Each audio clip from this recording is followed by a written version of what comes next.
അത് 83 പറയണം. തഞ്ചമാം ഗുരുവും ചൊന്ന തത്വ വഴി തപ്പാമൽ പഞ്ചകോശവും കടന്ന് പാഴിയും തള്ളി ഉള്ളിൽ കൊഞ്ചമാം ഇരുപ്പും വിട്ട് കൂടസ്ഥൻ പെരുമമെന്നും നഞ്ചവും നഴുവി ഉണ്ടായി നിന്റെ പൂരണത്തെ കണ്ടായി. അപ്പോൾ ഗുരു പറഞ്ഞു കൊടുത്ത കാര്യങ്ങളെല്ലാം വിവേകത്തോടുകൂടി കേട്ട് മനസ്സിലാക്കി ആ രൂപത്തില് അദ്ദേഹം ചെയ്ത ഒരു നിഷ്ഠയാണ് ഇവിടെ പറഞ്ഞത്. ഒരു നിഷ്ഠ തഞ്ചമാം ഗുരു, ഇതെന്റെ ഇവിടെ എഴുതുന്നുണ്ട്. തഞ്ചമാം ഗുരുവും ചൊന്ന തനിക്ക് വലിയ തുണയായിരിക്കുന്ന ആചാര്യൻ അരുളിയ തത്വവഴി തപ്പാമൽ ഉണ്മയായിരിക്കുന്ന മെയ്ஞாനം ഉപദേശിക്കപ്പെട്ടത് അല്പം പോലും തെറ്റില്ലാതെ പഞ്ചകോശവും കടന്ന് അന്നമയം മുതൽ ആനന്ദമയ കോശ പര്യന്തം താൻ അല്ല എന്ന് നേരി ചെയ്ത് അവകൾക്ക് വിലക്ഷണമായി പാഴയും തള്ളി അതിനു മേൽ കണ്ട പഞ്ചകോശങ്ങളുടെ അഭാവമായ ശൂന്യത്തെയും അതിനെ കാണാതെ നിൽക്കുന്ന അനുഭവ രൂപം താനായതിനാൽ താനല്ല എന്ന് ഒഴിച്ച് ഉള്ളിൽ, അതായത് അകത്ത് കൊഞ്ചമാം ഇരുപ്പും വിട്ടു പഞ്ചകോശ ശൂന്യങ്ങളെന്ന് കാണാതെ നിൽക്കുന്ന അനുഭവ രൂപമായ സാക്ഷിദാനം നിന്ന അല്പമായ സ്ഥിതിയെയും വിട്ടുകളഞ്ഞ് കൂടത്തിൽ പെരുമെന്നും അഹം ബ്രഹ്മമെന്നോ നെഞ്ചമോ അഖണ്ഡാകാര വൃത്തിയും നഴുവി നിധിധ്യാസന പരിഭാഗ വശത്തിനാൽ ഉറങ്ങിയവന്റെ കയ്യിലുള്ള പദാർത്ഥം പോലെ നഴുവി ഉണ്ടായി നിன்ற അഖണ്ഡൈക രസമായുള്ള പൂരണത്തെ കണ്ടായേ പരിപൂർണമായ ബ്രഹ്മത്തെ അനുഭവിച്ചാൽ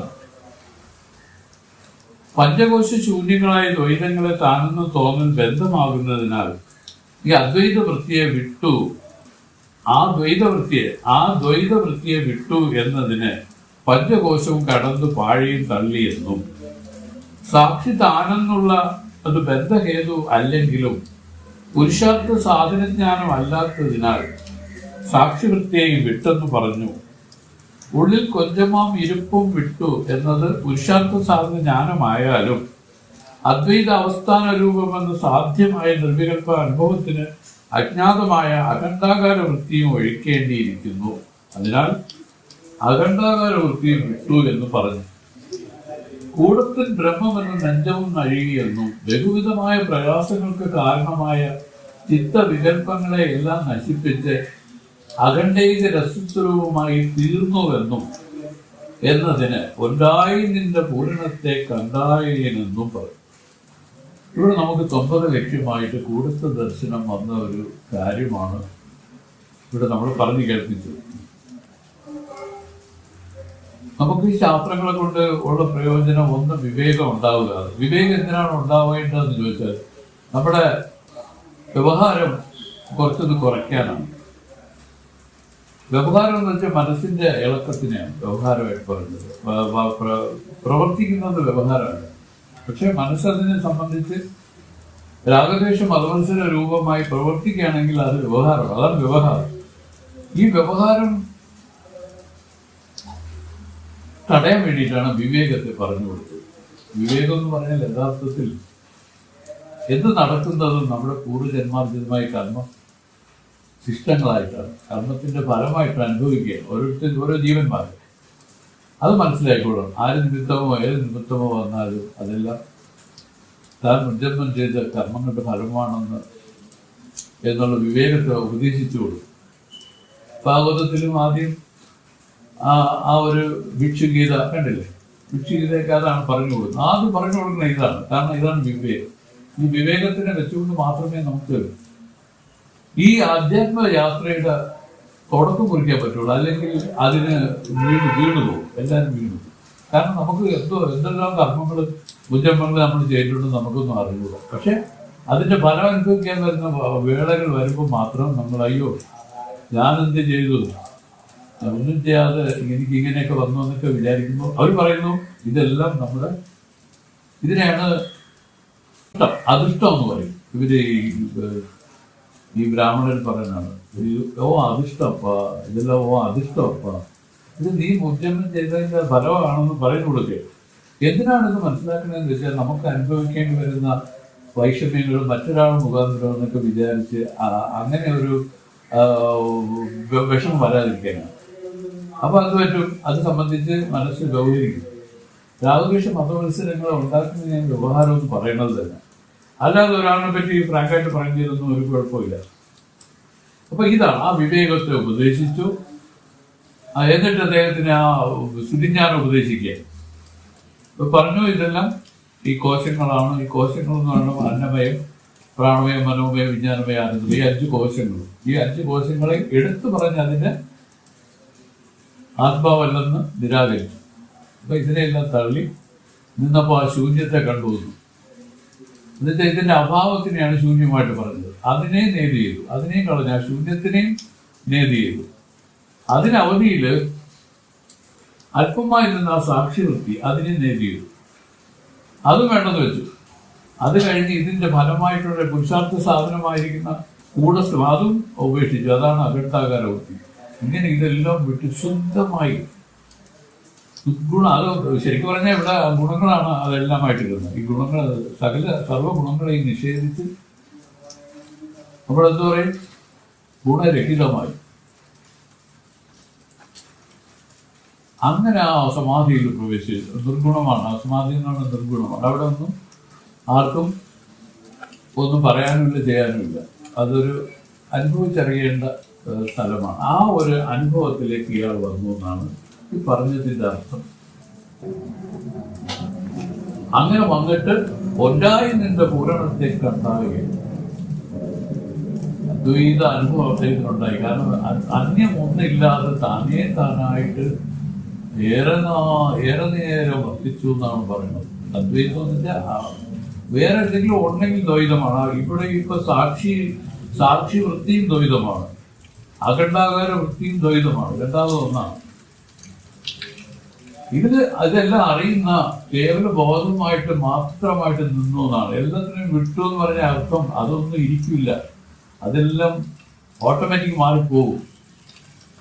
ഇത് കേവലം താനായിട്ടിരുന്ന ആ സമാധി അനുഭവം അനുഭവിച്ചു എന്നാണ്. അനുഭവിച്ചു എന്ന് പറയാൻ പറ്റില്ല, അത് ഒരു പ്രത്യേക സ്ഥലത്തെയാണ് ഈ പറഞ്ഞത്.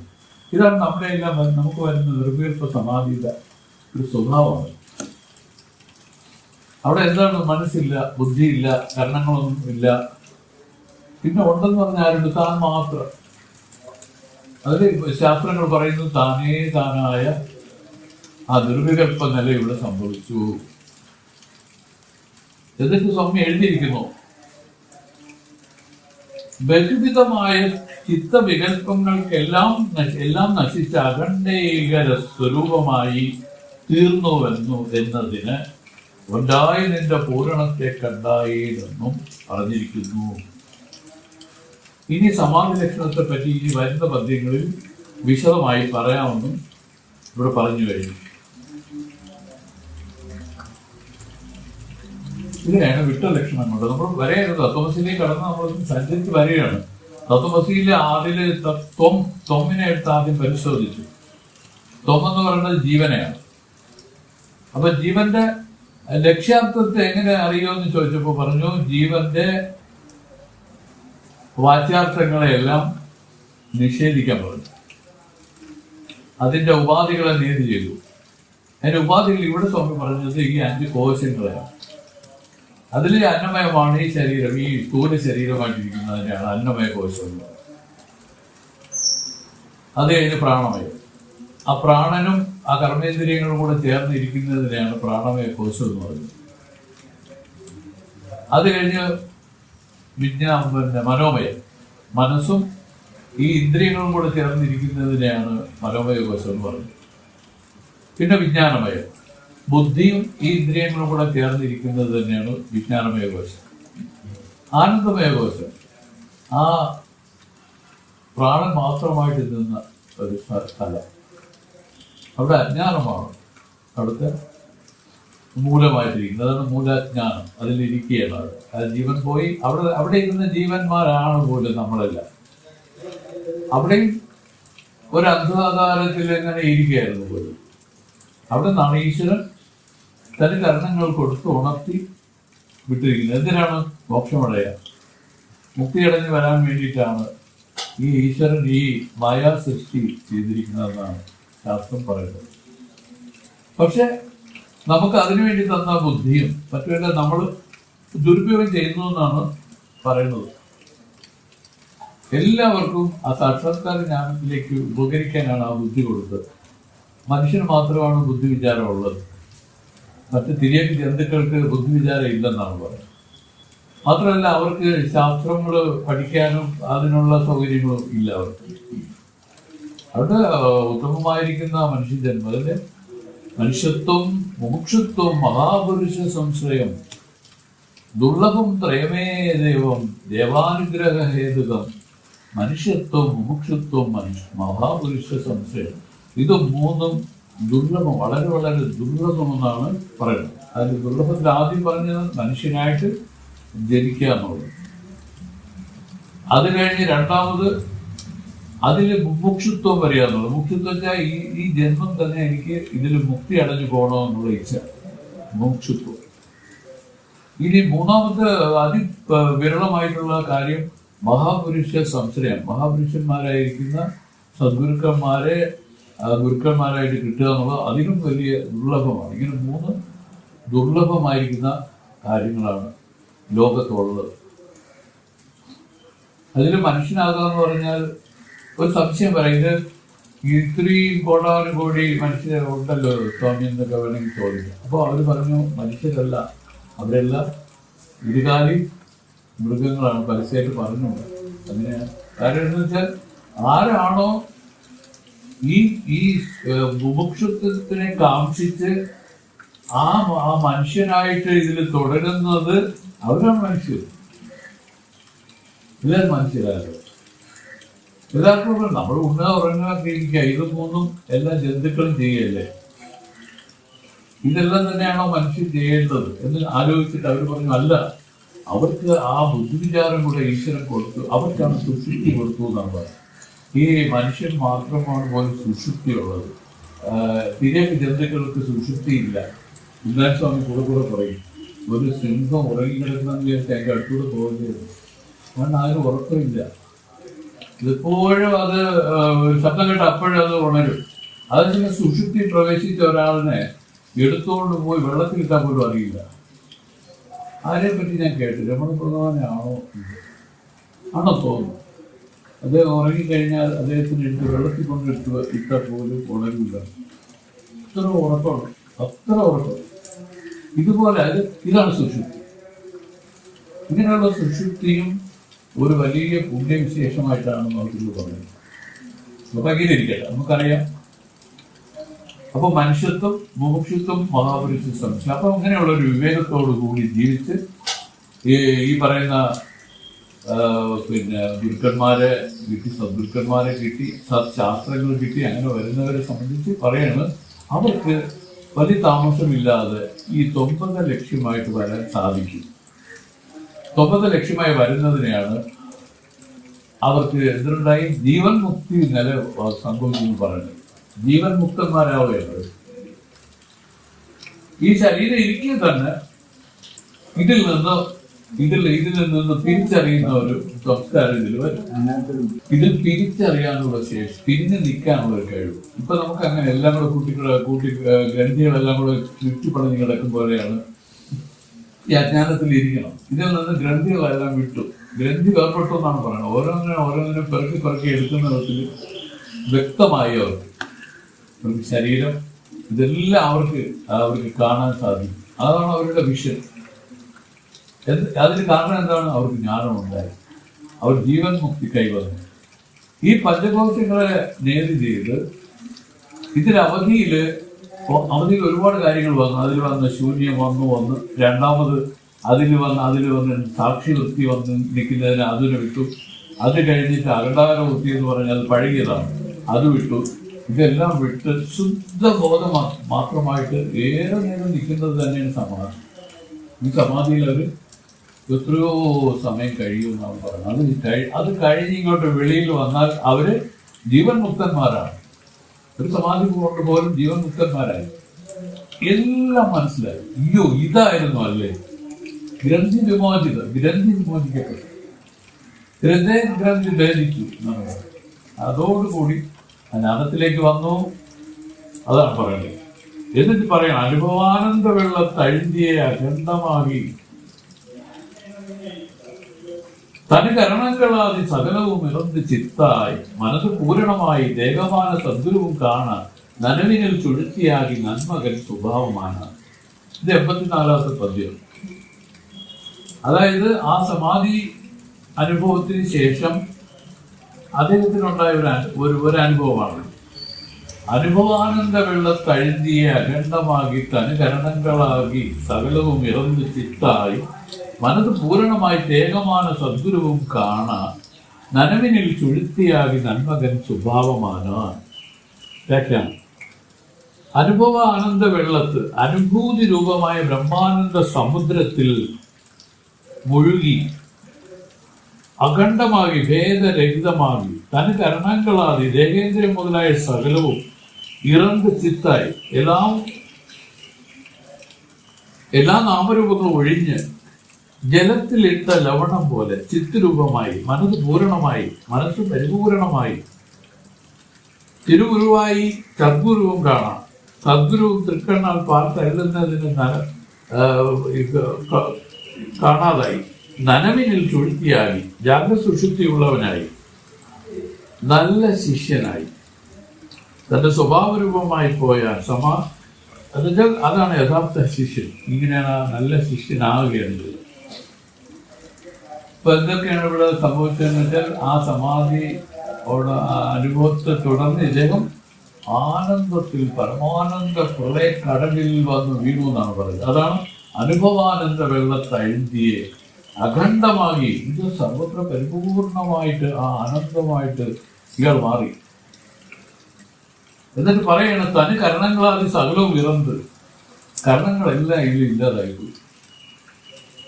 ദേഹേന്ദ്രിയ ഇത് മാത്രമല്ല, കരണങ്ങളെന്ന് പറഞ്ഞാൽ മനസ്സ്, ബുദ്ധി, ചിത്തം, അഹങ്കാരം, ഇതെല്ലാം കരണങ്ങളാണ്. ഇതെല്ലാം ഇതിൽ ഇല്ലാതായിപ്പോയി. ഇറന്ന് നഷ്ടപ്പെട്ടു, ഇല്ലാതായിപ്പോയി. എന്നിട്ട് കേവല ചിത്തായി. ചിത്തത്തിന്റെ ആത്മാവിന്റെ ആ സുപ്രകാശ രൂപമായിട്ട് ആത്മാവിനെ പറയുന്നതിനെയാണ് ചിത്തം എന്ന് പറയുന്നത്. ചിത്തരൂപമായി പോയി, ആത്മരൂപമായി പോയി. മനസ്സ് പൂരണമായി, മനസ്സുണ്ട്, പക്ഷെ അത് പരിപൂർണമായി പോയി, പൂരണമായി. അതോടുകൂടി ദേഹമാന സദ്ഗുരും കാണാം. മുമ്പിലിരുന്ന് ഉപദേശിച്ചുകൊണ്ട് ഗുരുവിനെ കാണാക്കാതായിപ്പോയി. പക്ഷെ അവിടെ ദ്വൈതം കാണണമെങ്കിൽ ദ്വൈതമായി. ഇത് അദ്വൈത നില ഏർപ്പെട്ടു എന്ന് പറയുന്നത്. വേറെ ഒന്നില്ല, അന്യമൊന്നില്ലാത്ത താനായ ഒരു അനുഭവമാണ് ഇതിന് ശേഷവും ഉള്ളത്. പറയുന്നത് നനവിനിൽ ചുഴുത്തിയായി. നനവെന്ന് വെച്ചാൽ ജാഗ്രതത്തിൽ സുഷുപ്തി ഉണ്ടായി നന്മകൻ സ്വഭാവമാണ്. നന്മകൻ എന്ന് സ്വാമിയുടെ പറഞ്ഞിരിക്കുന്നത് നല്ല ശിഷ്യൻ എന്നാണ്. തന്റെ സ്വഭാവ രൂപമായി പോയ, വേറെ ബുദ്ധി പറഞ്ഞാൽ തന്റെ യഥാർത്ഥ സ്വഭാവ രൂപമായിട്ട് അയാൾ മാറിയതല്ല. ഇതാണ് നമ്മുടെ യഥാർത്ഥ സ്ഥിതി.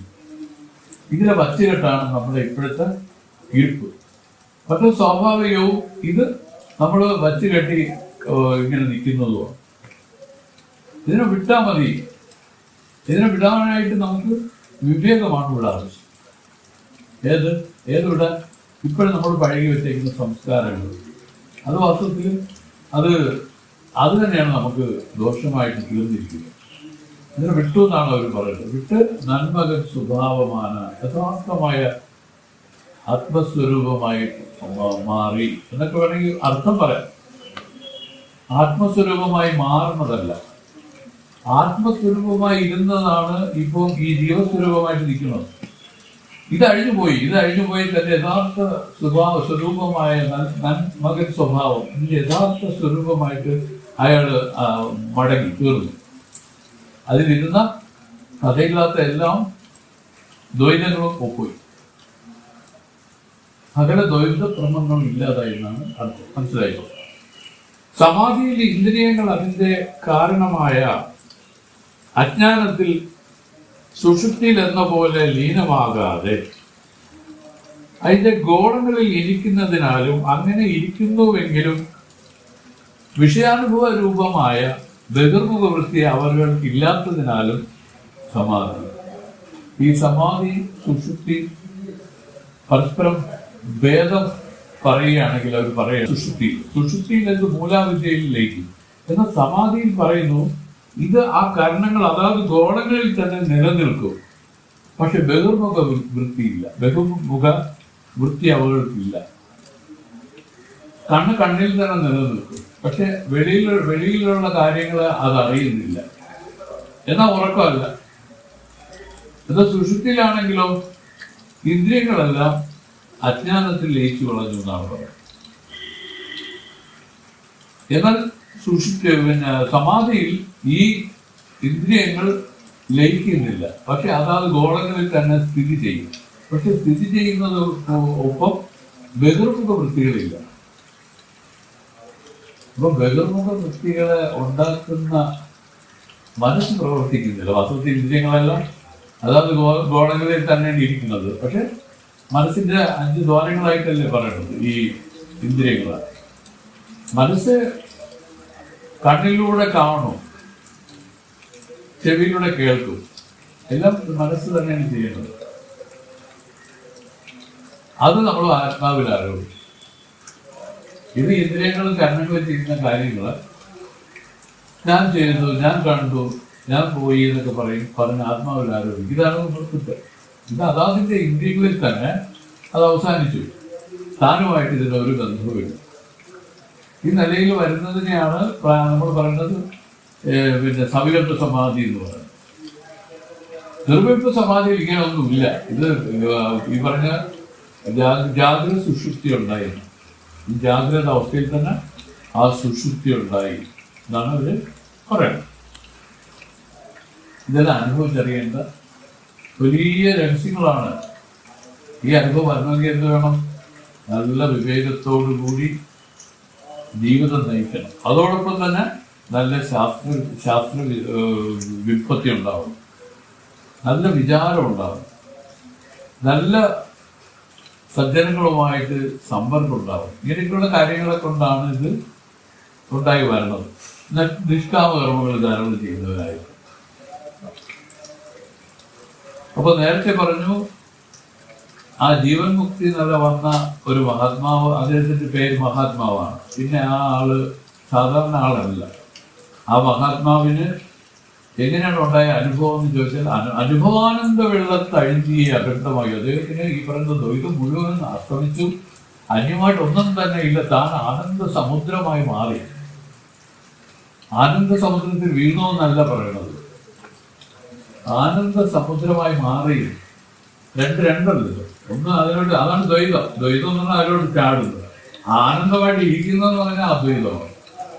അങ്ങനെ ഒരു നില ഈ ശിഷ്യൻ ഏർപ്പെട്ടു എന്നാണ് ഇവിടെ പറഞ്ഞ് നമ്മളെ ധരിപ്പിച്ചത്. 85-ാമത്തെ പദ്യത്തിൽ അളിമകനിടുമ്പോ ദിവാർ ആനവിൻ മനതുമെള്ള വെളിയിൽ വന്നിട ഉണർന്താൻ വിമല ദേശികനെ കണ്ടാൻ തുളിവിഴി ചൊരിയപ്പാതും തൊഴുതു വീഴ്ന്നെഴുന്നു ചൂഴ്ത്താൻ പുളിമുഖ സ്വാമി കേൾക്ക കുമ്പിട്ടു നിന്ന് ചൊല്ലുവാൻ. അളിമകനിടുമ്പോൾ, അതായത് അൻപുള്ള ശിഷ്യൻ വളരെ നേരം ഇവാർ ആനവിൻ മുമ്പ് പറഞ്ഞ പ്രകാരം ഇരുന്നതിന് ശേഷം മനത് അന്ധകരണം വെള്ള വെളിയിൽ വന്നിട ക്രമമായി വെളിയിൽ വരും പ്രകാരം ഉണർന്താൻ സമാധി വിട്ട് വിമലദേശികനെ കണ്ടാൻ അവിദ്യാമലമറ്റ ഗുരുവിനെ ദർശിച്ചു. തുളിവിഴി ചൊരിയ ആനന്ദ ബാഷ്പം പൊഴിച്ചു.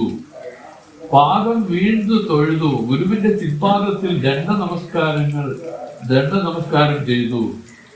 എഴുതു ചൂഴ്താൻ എണീറ്റ് പ്രദക്ഷിണം ചെയ്തു. കൂപ്പിട്ടു നിന്നു കൈകൂപ്പി നിന്ന് കുളിമുഖ സ്വാമി കേൾക്ക ചൊല്ലുവാൻ. പരമാനന്ദ പ്രളയക്കടലിൽ അമർന്നിരിക്കുന്ന ശ്രീ ഗുരുസ്വാമിയെ സ്തുതിക്കുന്നു. മെല്ലെ വെളിയിൽ വന്നിട എന്ന് സമാധി വിട്ട് വരുന്നതെന്ന് അറിയുക. ഇത്രയാണ് അതിന്റെ വ്യാഖ്യാനമായിട്ട് എഴുതിയിരിക്കുന്നത്. അതായത് ഈ സമാധിയിലുള്ള അനുഭവമാണ് പറഞ്ഞത്. ഈ പറയുന്ന ആനന്ദ അമൃതക്കടലായി മാറുക, അദ്വൈതമായിട്ട് മാറും. വേറൊന്നില്ല, അന്യമായിട്ടൊന്നും ഇല്ലാത്തത് എന്തുകൊണ്ടെന്ന് ചോദിച്ചാൽ മനസ്സ് അറ്റുപോയതുകൊണ്ടാണ്. വാസ്തവത്തിൽ മനസ്സിനാണ് ഈ ദ്വൈതവൃത്തികളെല്ലാം ഉള്ളത്. പക്ഷെ താൻ ആദ്യം എങ്ങനെയും താൻ അതിന് സാക്ഷിയായിട്ടിരുന്നു. ആ സാക്ഷിയായിട്ടിരുന്നെങ്കിലും നമ്മുടെ ഒരു അറിവില്ലായ്മ കൊണ്ട് അത് തന്നിൽ ആരോപിക്കപ്പെട്ടെന്നു. ആരോപിക്കപ്പെട്ടതേ ഉള്ളൂ, തന്നിൽ അത് സ്പർശിച്ചിട്ടില്ല. കാരണം താൻ കാണുകയല്ലേ, താൻ കേൾക്കുകയല്ലേ, താൻ അനുഭവിക്കുകയല്ലേ. അപ്പോൾ എന്തായാലും താൻ ഇതുമായിട്ട് അന്യം തന്നെ. അപ്പൊ ഈ രൂപത്തിലാണ് ആ സാക്ഷിയായിട്ട് നിന്നതെന്ന് പറഞ്ഞത്. ആ സാക്ഷിയെയും ഇവിടെ വിട്ടു. അത് കഴിഞ്ഞുള്ള കൂടുതൽ അനുഭവം ഉളർന്നു വന്നിട്ട് 84 പദ്യം വായിച്ചു. അത് കഴിഞ്ഞിട്ട് അതിന് തുടർന്ന് പറയണം, അളിമകനിടും പോതിവാർ ആനപിൻ മനത് മെല്ല വെളിയിൽ വന്നിട ഉണർന്നാൽ വിമല ദേശികനെ കണ്ടാൻ തുളിവിഴി ചൊരിയപ്പാദം തൊഴുതു വീഴ്ന്നെഴുതു ചൂഴ്ന്താൻ കുളിർമുഖ സ്വാമി കേൾക്ക കുമ്പിട്ട് നിന്ന് ചൊൽവാൻ. ഇത് വായിച്ചത് ഇത് സ്വാമിയുടെ അർത്ഥം ഇതാണ്. അളിമകൻ ഇടുമ്പോത്, അതായത് അൻപുള്ള ശിഷ്യൻ വളരെ നേരം ഇവർ ആനപിൻ മുമ്പ് പറഞ്ഞ പ്രകാരം ഇരുന്നതിന് ശേഷം അന്ധകരണം വെള്ള വെളിയിൽ വന്നിട ക്രമമായി വെളിയിൽ വരും പ്രകാരം ഉണർന്താൻ സമാധി വിട്ട് വിമല ദേശികനെ കണ്ടാൻ അവിദ്യാമലമറ്റ ഗുരുവിനെ ദർശിച്ചു. തുളിവിഴി ചൊരിയ പാദം ആനന്ദ ബാഷ്പം പൊഴിച്ചു. വീഴ്ന്നെഴുന്ന് ഗുരുവിന്റെ ചിൽപാദത്തിൽ ദണ്ഡം പോലെ വീഴുന്നു നമസ്കരിച്ചു. എഴുந்து ചൂഴ്ത എണീറ്റ് പ്രദക്ഷിണം ചെയ്തു. കൂപ്പിട്ട് നിന്ന് ചൊൽവാൻ പരമാനന്ദ പ്രളയക്കടലിൽ അമർന്നിരിക്കുന്ന ശ്രീ ഗുരുസ്വാമിയെ സ്തുതിക്കുന്നു. മെല്ലെ വെളിയിൽ വന്നിട എന്നത് സമാധി വിട്ട് വരുന്നതെന്നറിയുക. അതായത് ഈ നിർവികൽപ്പ സമാധി ഈ പറയുന്ന കണക്ക് അലൗകികമാണ്. നമുക്കിപ്പോ സുഷുപ്തി വരുന്നുണ്ട്, സ്വപ്നം വരുന്നുണ്ട്, പക്ഷെ സമാധി ഇതിൽ വരുന്നില്ല. കാരണം ഈ സമാധിയുടെ വേറൊരു പേരാണ് തുര്യാവസ്ഥ. ഈ തുര്യാവസ്ഥ ഇതിൽ പ്രത്യക്ഷപ്പെടുന്നില്ല. അതിനവർ പറയുന്നത് ഇതാണ്, ഈ തുര്യത്തിലാണ് ഈ 3 അവസ്ഥകളും വന്നിട്ട് പോവുകയാണെന്നാണ് പറയുന്നത്. ഇവർ പറയുന്നത് ജാഗ്രം വന്നു നിൽക്കുന്നില്ല, കുറച്ച് കഴിഞ്ഞാൽ അത് അഴിഞ്ഞു പോയി സ്വപ്നം വരുന്നു, അത് നിൽക്കുന്നില്ല. അത് കഴിഞ്ഞ് സുഷുപ്തി അവസ്ഥ ഇതിൽ വരുന്നു, അതും നിൽക്കുന്നില്ല. ഈ 3 അവസ്ഥ ഇതിൽ മാറി മാറി വരുന്നു. ഈ മാറി മാറി വരുന്നതിന് മാറാതെ നിന്ന് അറിയുന്ന ഒരു സാക്ഷി, അതാണ് ആ തുര്യ ബോധം എന്ന് പറയുന്നത്. ഇതിനെയാണ് അതിനെ അറിയുന്നില്ല. ഇതിനെ അറിയുന്നതിനെയാണ് ജ്ഞാനം എന്ന് പറഞ്ഞത്. ഏതിന്? തന്റെ സ്വരൂപത്തെ തന്നെ അറിയുന്നത് ആണ് ജ്ഞാനം. അപ്പൊ അതിന് ഉള്ള പ്രയത്നം ഇതുവരെ നമുക്ക് അറിഞ്ഞുകൂടാ, നമുക്കത് ഇതുവരെ പ്രയത്നിച്ചിട്ടില്ല. അങ്ങനെയുള്ളവര് ഇത് നമ്മളെ സംബന്ധിച്ച് പുതിയൊരു സംഭവമാണ്. അപ്പൊ അതുകൊണ്ട് അതിന്റെ വഴികളെ പറഞ്ഞു കൊടുക്കാൻ മാത്രമേ ഗുരുക്കന്മാർക്ക് സാധിക്കൂ. അവർ പറഞ്ഞു കൊടുത്ത പ്രകാരമാണ് നേരത്തെ ഈ ശിഷ്യൻ അൻപുള്ള മകനെന്നാണ്, അൻപുള്ള ശിഷ്യനാണ്. അതായത് ഗുരുവേദാന്ത ശാസ്ത്രങ്ങളോട് അതീവ ഭക്തിയുള്ള ഒരു ശിഷ്യനാണത്. ആ ഗുരു പറഞ്ഞതുപോലെ തഞ്ചമാം ഗുരുവും ചൊന്ന് തത്വ വഴി തപ്പാമൽ നമ്മളൊരു പദ്യം വായിച്ചു. ഗുരു പറഞ്ഞതിന് വളരെ തഞ്ചമായിട്ടിരുന്ന് അതിന് ധ്യാനസമാധികൾ പഴകി ഇങ്ങനെ ഇരുന്ന് വരവേ ആണ് ഇദ്ദേഹത്തിന് ഈ പറയുന്ന അലൗകികമായ ആത്മാനുഭവം ഉണ്ടാകുന്നത്. ആത്മാനുഭവത്തിനെയാണ് പറയുന്നത് സമാധി ഉണ്ടായി. അപ്പോൾ ഉണ്ടായി അങ്ങനെ എത്ര കാലം ഇരിക്കാൻ നോക്കും, കുറേ നേരം ഇരിക്കാൻ നോക്കൂല. അത് കഴിഞ്ഞ് അത് അഴിഞ്ഞു പോകും. ഇത് വീണ്ടും ഇദ്ദേഹം തിരിച്ച് ഉണർന്നു വന്നു. എന്നിട്ട് പറയണം, അവിദ്യാമലമറ്റ ഗുരുവിനെ ദർശിച്ചു എന്നാണ് പറയുന്നത്. ഗുരുവിനെ സംബന്ധിച്ച് പറയണമെങ്കിൽ മലം അറ്റ ഒരു പൊരുളാണ് ഗുരു. അങ്ങനെയുള്ള ഗുരുവിന്റെ ജിപാദത്തിൽ ദണ്ഡം പോലെ വീഴുന്നു നമസ്കരിച്ചു. വെട്ടിയിട്ട മരം പോലെ വീഴും, ദണ്ഡം നമസ്കാരം എന്ന് പറയുന്നത്. കുളിർമുഖ സ്വാമി കേൾക്ക പരമാനന്ദ പ്രളയക്കടലിൽ അമർന്നിരിക്കുന്ന ശ്രീ ഗുരുസ്വാമിയെ സ്തുതിക്കുന്നു. കുമ്പിട്ട് നിന്ന് ചൊൽവാം. എന്താണ് അത് പറഞ്ഞതെന്നുള്ളത് 86-ാമത്തെ പദ്യത്തിൽ പറയുന്നു. അയ്യനെ എനതുള്ള നിന്റെ അനന്ത ജന്മങ്ങളാണ്ട മെയ്യനെ ഉപദേശിക്ക വെളിവந்த ഗുരുവേ പോറ്റി ഉയവേ മുക്തി നൽകും ഉദവിക്കോർ ഉദവിനായി ചെയ്യുമാർ ഒന്നും കാണേൻ തിരുവടി പോറ്റി പോറ്റി. ഇതെല്ലാം നമ്മൾ വായിച്ചതാണ്. അതിൻ്റെ അർത്ഥം സാമാന്യമായിട്ട് നമുക്കൊന്ന് കണ്ടു പോവാം. അയ്യനെ എന്ന് വെച്ചാൽ എന്റെ പിതാവേ എന്നാണ്.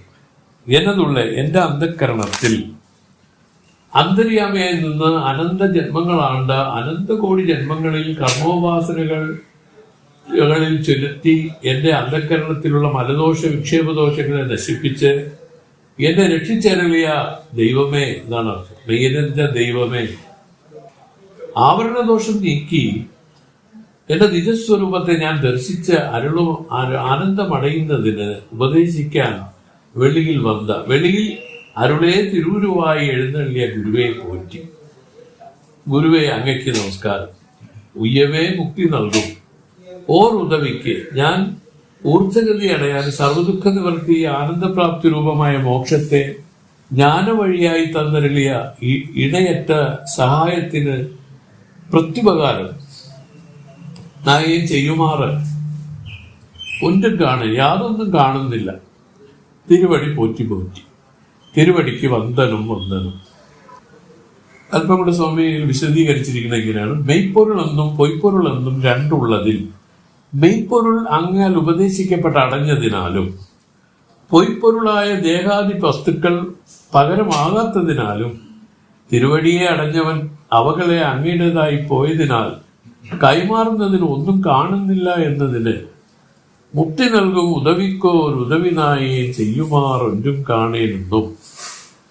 അതുകൊണ്ട് അവിടുത്തെ തിരുവുടലിനെ അമ്മയായും അച്ഛനായും ശുദ്ധവും ധനവുമാണെന്ന് എന്റെ ദേഹം ഉള്ളതുവരെ പുകഴ്ത്തി സ്തുതിക്കുന്നതാണ് പ്രത്യുപകാരമായി ചെയ്യേണ്ടതെന്നതിന് തിരുവടി പോറ്റി എന്നും പറഞ്ഞിരിക്കുന്നു. അപ്പോൾ ശിഷ്യന് തോന്നിയത് ഇങ്ങനെയാണ്. കാരണം വെച്ചാൽ മെയ്പ്പൊരുളും പൊയ്പ്പൊരുളായിട്ട് രണ്ടുണ്ടല്ലോ. മെയ്പ്പൊരുളെന്ന് വെച്ചാൽ തന്റെ ആത്മസ്വരൂപം ആത്മാവിനെ തന്നെയാണ് മെയ്പ്പൊരുളായിട്ട് പറയുന്നത്. പക്ഷെ പൊയ്പ്പൊരുളൊക്കെ ഈ ധ്യാനസമാധികൾക്ക് പഴകുന്നതിന് വേണ്ടി ഗുരു ഉപദേശിച്ചു, ഇതെല്ലാം പൊയ്യാണ്, കഥയില്ലാത്തതാണ്, ഇതൊക്കെ വിട്ടുകളയാൻ പറഞ്ഞു. അതേ വിട്ടുകളഞ്ഞു. അപ്പൊ വിട്ടുകളഞ്ഞ സാധനമൊക്കെ പോയി കഴിഞ്ഞു. പിന്നെ ഇങ്ങനെ ഇരിക്കുന്ന ഒരവസ്ഥയിൽ ഗുരുവിന് എന്ത് കൊടുക്കാമെന്നുള്ള ഒരു കാര്യം ആലോചിച്ചിട്ട് അദ്ദേഹം പറഞ്ഞു, ഒന്നും എനിക്ക് തരാനില്ല അങ്ങേക്ക്. കാരണം എല്ലാം ഞാൻ ഓൾറെഡി കൊടുത്തു കഴിഞ്ഞു, എല്ലാം പോയി കഴിഞ്ഞിട്ടുണ്ട്. ഇനി ഒരു കാര്യം എനിക്ക് അങ്ങേക്ക് ചെയ്യാനുള്ളത്, അങ്ങേക്കും എൻ്റെ ശരീരമുള്ളവർക്കും അങ്ങേ വാഴ്ത്തി സ്തുതിക്കുന്നതാണ് എനിക്ക് ചെയ്യാൻ പറ്റുന്ന ഉപകാരമാണെന്ന് ഞാൻ കരുതുന്നു. ഇപ്പോൾ 87ാമത് പതി ഗുരു പറയണം: ചിട്ടൻ ഇவ்வாறு കൂറ ദേശികൻ മികഴ്ന്നു നോക്കി കിട്ടവാവനെ ഇരുത്തി കൃപയോടെ അരുളി ചെയ്യുവാർ തുട്ടമാം തടൈകൾ മുൻപും തുടരാമൻ സ്വരൂപജ്ഞാന നിട്ടനായി ഇരിക്കി നീതേ നീ ചെയ്യൂ ഉദവിയാമേ. ഈ പദ്യം തൊട്ടാണ് നമ്മൾ എടുക്കാറുള്ളത്. ചിട്ടൻ ഇவ்வாறு കൂറ ദേശികൻ മികഴ്ന്നു നോക്കി കിട്ടവാവനെ ഇരുത്തി കൃപയോടെ അരുളി ചെയ്യുവാർ തുട്ടമാം തടൈകൾ മൂന്നും തുടരാമൽ സ്വരൂപ ജ്ഞാനനിട്ടനായി ഇരിക്കി നീതേ നീ ചെയ്യൂ ഉദവിയാമേ. ചിട്ടൻ ഇவ்வாறு കൂറ, നല്ല ശിഷ്യൻ ആചാര്യർ ചെയ്ത ഉപകാരത്തെ സ്തുതിച്ച് അതിന് പ്രത്യുപകാരം ചെയ്യാൻ ഞാൻ ഒന്നും കാണുന്നില്ലെന്ന് പറഞ്ഞപ്പോൾ ദേശികൻ മികഴ്ന്നു നോക്കി. ആചാര്യൻ സന്തോഷിച്ചു. തന്നുടെ കൃപാനോട്ടത്താൽ അവനെ നോക്കി പറഞ്ഞു: കിട്ടവ, എന്നെ ഇരുത്തി ഇവിടെ വരിക എന്ന് വിളിച്ച് ആദരവായി തന്റെ സമീപത്തിൽ ഇരുത്തി.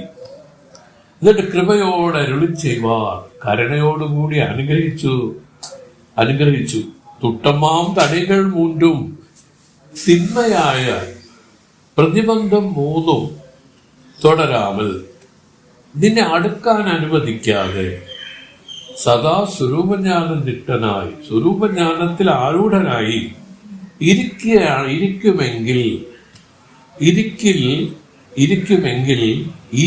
ഇതാണ് നീ ചെയ്യുന്ന ഉപകാരമാകുന്നത് എന്ന് പറഞ്ഞു. അപരോക്ഷ ജ്ഞാനത്തെയും ഭേദിച്ചതിനാൽ തുട്ടം എന്ന് പറഞ്ഞു. സ്വരൂപജ്ഞാന നിഷ്ഠനായി നീ ചെയ്യും ഉദവി എന്നതിനാൽ ബ്രഹ്മഗീതയെ ഈ ആചാര്യൻ സമ്മതിച്ചതായി വരുന്നു. ഇതാണ് ആ പദ്യം കൊണ്ട് അർത്ഥമാക്കിയിരിക്കുന്നത്. അപ്പൊ ഇത്ര ആയപ്പോ ഗുരുവിന് ഇതുപോലൊരു പ്രീതി ഇല്ലെന്നാണ് പറയുന്നത്. വളരെ സ്നേഹപൂർവ്വം അങ്ങേറ്റത്തെ വാത്സല്യപൂർവ്വം അദ്ദേഹത്തിനെ അടുത്ത് വിളിച്ചു ഇരുത്തിയിട്ട് പറഞ്ഞു: 3 പ്രതിബന്ധങ്ങളുണ്ട് ഇതിൽ. നീ ഇപ്പൊ നിർവികൽപ്പ സമാധിയിലൊക്കെ വന്ന് നീ ആ ജ്ഞാനത്തെ അടഞ്ഞു എന്ന് പറഞ്ഞാലും ഇനി നിനക്ക് ഇത് തുടർന്നും ഇതിനൊരു 3 പ്രതിബന്ധങ്ങൾ വന്ന് നിൽക്കും. ആരും വരികയും പോവുകയും ചെയ്ത് നിൽക്കും. സ്വാമി പറഞ്ഞത് ഈ പ്രതിബന്ധങ്ങളെ തിന്മയായ പ്രതിബന്ധങ്ങൾ എന്നാണ്. ഇതാണ് തിന്മയായ പ്രതിബന്ധങ്ങൾ. 3 തുടരാമൽ, നിന്നെ അടുക്കാൻ അനുവദിക്കാതെ, ഇതാണ് ഒരു പ്രയോഗമാണ്. നിന്നെ അടുക്കാൻ അനുവദിക്കാതെ സ്വരൂപജ്ഞാന നിട്ടനായിരിപ്പിനീതേ, സ്വരൂപജ്ഞാനത്തിൽ ആരൂഢനായി ഇരിക്കുമെങ്കിൽ ഇതാണ് നീ എനിക്ക് ചെയ്ത പ്രത്യുപകാരം ആവുന്നത് എന്ന് പറഞ്ഞു സ്വാമി. അപ്പൊ ഇതിൽ പറഞ്ഞു അതുവരയ്ക്കും ശിഷ്യനെ സംബന്ധിച്ച്, അല്ലെങ്കിൽ വേണ്ട, നമ്മളെല്ലാരും സംബന്ധിച്ച് ഒരു സമാധി കൊണ്ട് മാത്രം പരിപൂർണത കൈവരുന്നില്ല. വീണ്ടും വീണ്ടും ഈ നിർവികൽപ്പ സമാധിയെ ഉണ്ടാക്കിക്കൊണ്ടിരിക്കും. മഹത്തുക്കളെല്ലാം പിന്നീട് ആശ്രമങ്ങൾ സ്ഥാപിച്ചു ശിഷ്യന്മാർക്ക് ഉപദേശിച്ച് കഴിയുന്നു എന്ന് പറയുമ്പോൾ അവരെ പഠിപ്പിക്കുകയല്ല ചെയ്യുന്നത്. വാസ്തവത്തിൽ അവരെ നിഷ്ഠയാണ്. ആ നിഷ്ഠയിൽ തന്നെ അവർ തുടരും. അതിനവര് ഒരു ഉപായമാണിത്. ആർക്കെങ്കിലും പറഞ്ഞു കൊടുക്കുമ്പോൾ അത് അവർക്ക് ഒരു പ്രയോജനമായി. പക്ഷെ തനിക്കാണ് അതിന്റെ ഏറ്റവും വലിയ പ്രയോജനം. ഇതാണ് മഹത്തുക്കളുടെ രീതി. അല്ലെങ്കിൽ അവർക്ക് പ്രാരബ്ധം ഇല്ലെങ്കിൽ ആ ജ്ഞാനത്തോടു കൂടി തന്നെ ആ ശരീരം അതിൽ നിന്ന് വേർപെട്ടു. ഇത് ഈ പ്രാരബ്ധമാണ് ആ പ്രാണനെ നിലനിർത്തിയിരിക്കുന്നത്. ആ പ്രാണൻ പോയി കഴിഞ്ഞാൽ ശരീരം പോയി. ഇപ്പൊ പ്രാണൻ ഏതുവരെ ഉണ്ടെന്ന് ചോദിച്ചാൽ പ്രാരബ്ധ ശിഷ്ടം വരെ ഈ പ്രാണൻ ഇതിൽ സ്പന്ദിച്ചുകൊണ്ട് നിൽക്കും. അത് കഴിഞ്ഞാൽ പ്രാണൻ ഒടുങ്ങിപ്പോ. അതിനെ നമ്മൾ പറയും മരിച്ചതൊന്നും ശരീരം പോയതൊക്കെ പറയും.